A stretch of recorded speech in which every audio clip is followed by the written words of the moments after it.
আসসালামু আলাইকুম। আজকে আমরা দেখব এলাইট মোশন ব্যবহার করে কিভাবে এরকম চেইন অ্যানিমেশন তৈরি করতে হয়। আগেরবার আমরা আফটার ইফেক্ট ব্যবহার করে তৈরি করেছিলাম, কিন্তু আজকে আমরা তৈরি করব ফোন দিয়ে। তাহলে চলুন শুরু করি আজকের ভিডিও।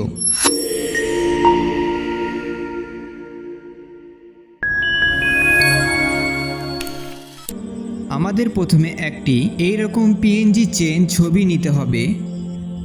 আপনারা সেটা গুগল থেকে ডাউনলোড করে নিতে পারেন।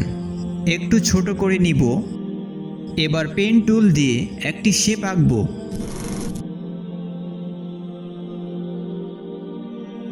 চেইনের ছবিটা থাকবে উপরে আর লাইনটা থাকবে নিচে।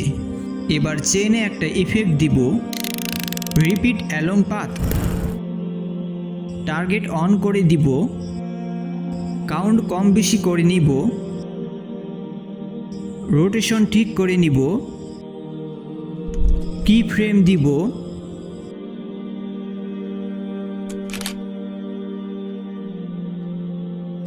গ্রাফ দিব স্মুথ করার জন্য। প্লে করলে এই জায়গার চেন হঠাৎ করেই নাই হয়ে যাচ্ছে, তাই এটা ঠিক করব।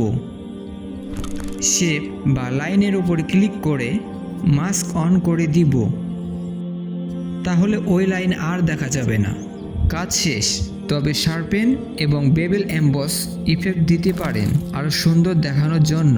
এক্সপোর্ট করে নিব যাতে বাধাহীনভাবে প্লে হয়।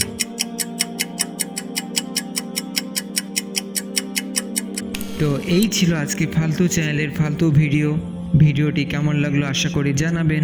আল্লাহ হাফেজ।